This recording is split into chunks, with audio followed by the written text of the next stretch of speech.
Hi there, this is John Allen, the editor of Crux. Welcome to another exclusive on the Crux YouTube page. We are coming up once again on what was formerly known as the Fortnight for Freedom, now Religious Freedom Week. It's a period of time from June 21st to July 4th, marked by the United States Conference of Catholic Bishops to celebrate the value of religious freedom and to defend the value of religious freedom, both here in the United States and also around the world. And we could have found any number of experts or eggheads on themes related to religious freedom to talk this out, but instead we decided we would go straight to the source. We are thrilled today to be joined by Archbishop Joseph Kurtz of Louisville in Kentucky, former president of the U.S. Conference of Catholic Bishops, and now the chair of its permanent Committee for Religious Liberty. Archbishop Kurtz, how are you today? John, I'm very, very good. Thanks for that introduction. By the way, I'm glad that I'm not either an egghead or an expert. This is perfect. Well, you and me both. I mean, those are two words that I don't think anyone would ever think of applying to me either. You are, however, an expert on religious freedom because you have been there from the beginning in terms of the U.S. Bishop Conference defense and its celebration of this precious value. Now, the U.S. bishops, just to put an exclamation point on how committed they are to the struggle to preserve religious freedom, recently made the Committee for Defense of Religious Freedom, which was once ad hoc. It is now permanent, and you are chairing it, so you're the point man for this crusade. What are your hopes for this new permanent committee? Well, thank you, John. First of all, the precious gift of religious freedom or religious liberty is something that we can never take for granted. Now the question becomes twofold. Oh my. Excuse me for that phone. This, ladies and gentlemen, is how busy Archbishop Kurtz is. He's constantly being sought by persons all over the planet.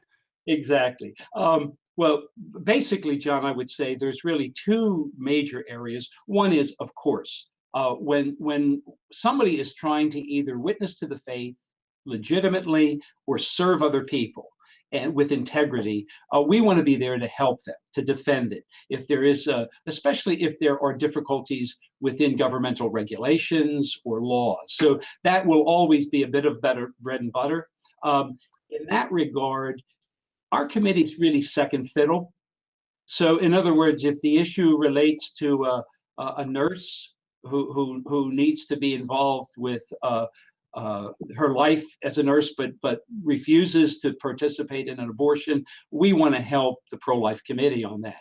If it's education, and you get it, if it's migration, then and there's rights and dignity of people being challenged, we want to be second fiddle in that regard. Secondly, though, we're really concerned about language, because I think what the research is showing us is people over 60 years of age kind of get it. They understand that if a precious gift is challenged, you need to protect it, and you need to find ways to speak up for it. Younger people today, I think, however, have to still be convinced that there's really a problem. So I need to learn more about that, and so does our committee.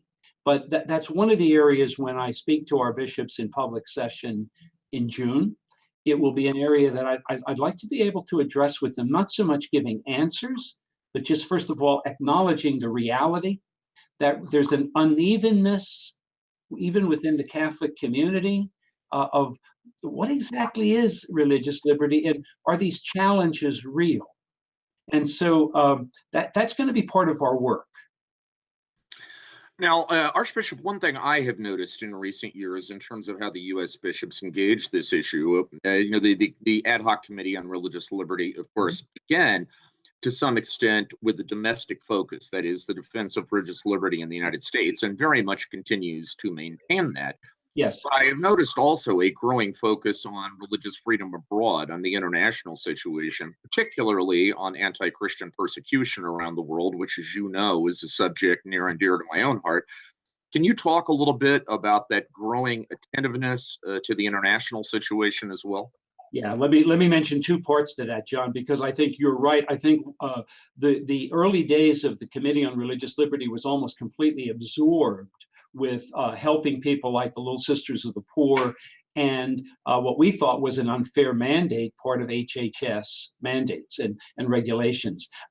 Even domestically, I think we're seeing a broader view. We're looking at, obviously, issues regarding pro-life, regarding migration, across the board healthcare. You're correct also, though, that we're looking at the international area. This is something that Pope Francis, when he came to the United States and spoke, as you recall, at the White House, he spoke about religious liberty, and he spoke about both, about the domestic and the international. I'm really grateful that Archbishop Broglio is a member of our committee, and he is now the chair for international affairs and international peace and justice. The plight of people not only nationwide but internationally is something that kind of gets lost sometimes, even in our news cycles. It gets mentioned. I just read today about some terrible things that happened in Nigeria with I think 17 people, including 2 priests, who were killed. And what was the governmental response? And we need to be part of that. You've been in the leadership of that. The Knights of Columbus have been in the leadership of that. Our committee is going to need to be able to, in a sense, play second fiddle to international peace and justice to make sure that this is in the front burner as we talk to people throughout the United States. By the way, Archbishop, this is how wired you are. Even as we're speaking, I just noticed popped up in my email box the press release from the Bishops' Conference announcing Religious Freedom Week. So you're ubiquitous. I mean, well, you know what? I like this. I was writing that just as you and I were talking. I'm really thinking that's step one about Religious Liberty Week. I'd love to say a word about it. Yeah, well, I was just going to say this is step 1 to sanctity, Archbishop. You've mastered bilocation, so yes. it's very impressive. Yes. So let's talk about that. I mean, this observance, which runs June 21st to July 4th every year, formerly was known as the Fortnight for Freedom, which had a nice alliteration to it. But it has now been rechristened as Religious Liberty Week. Can you talk about that transition? Yeah, absolutely. I think people who are familiar with Shakespeare understood fortnight and things like that, but the average person, I'm not sure it's in common parlance. What we're seeing is obviously it's leading up to the 4th of July. And that's great, because I think we're a nation that thinks about independence, it thinks about liberty around that time, just within our culture. So why not use that catechetically? John, we have the feasts of St. Thomas More and St. John Fisher. We have the Nativity of St. John the Baptist. And of course, we have Saints Peter and Paul. So we have great liturgical feasts at that time. Here's what we're going to do. We're going to really highlight each day a particular area.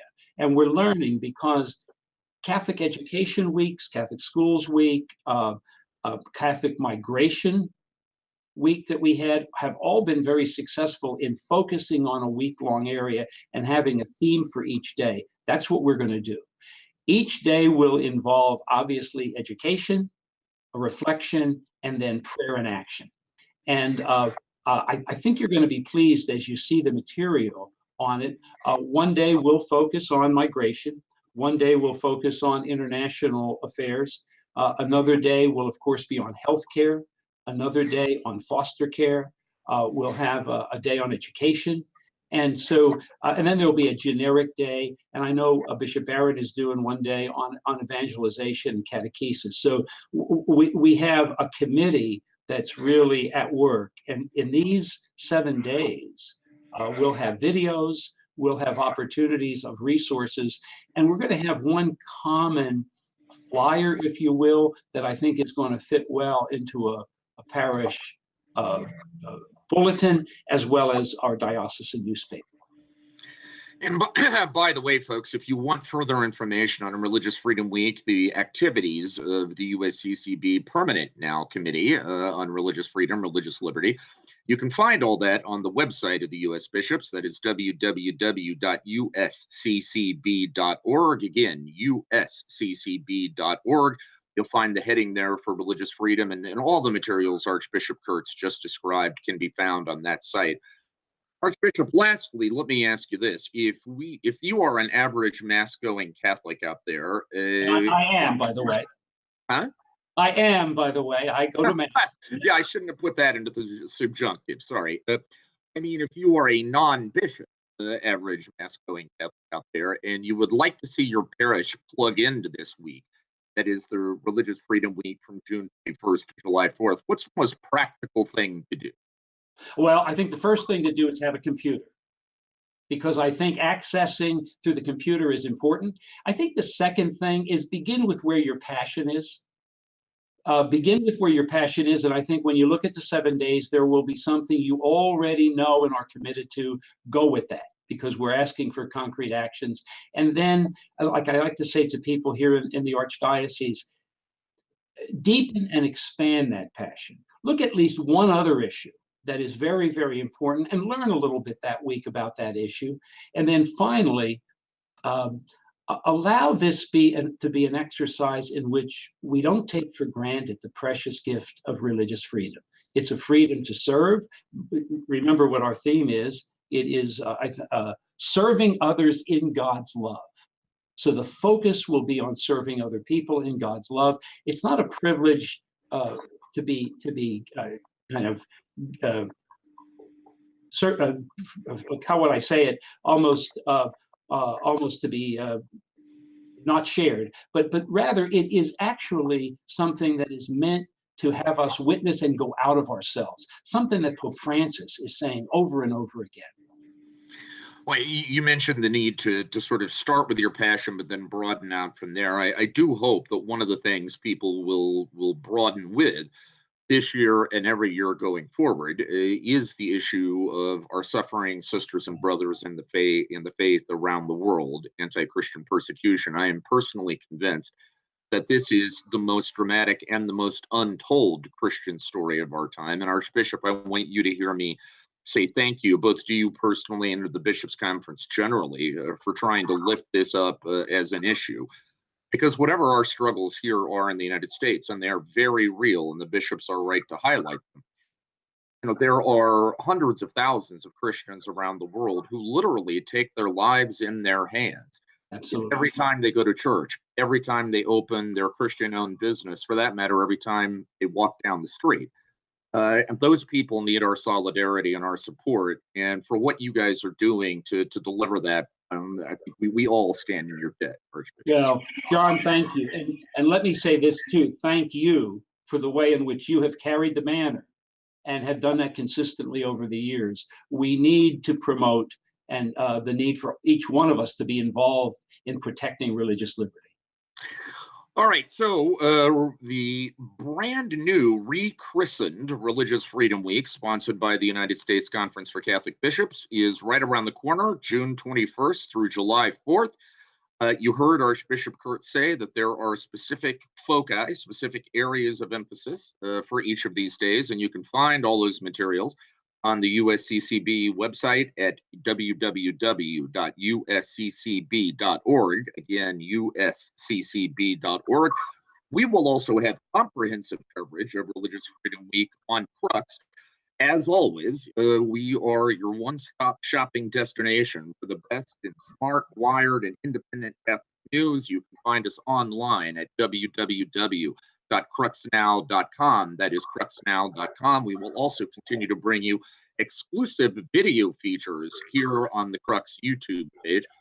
Archbishop Kurtz, it is always a delight and a privilege to have the chance to talk to you. Thank you so much for being with us today. Thanks, John. Good to be with you. All right, so keep watching this YouTube page for future Crux exclusives. In the meantime, have a happy and blessed day. I am John Allen, the editor of Crux, and we will talk to you again soon.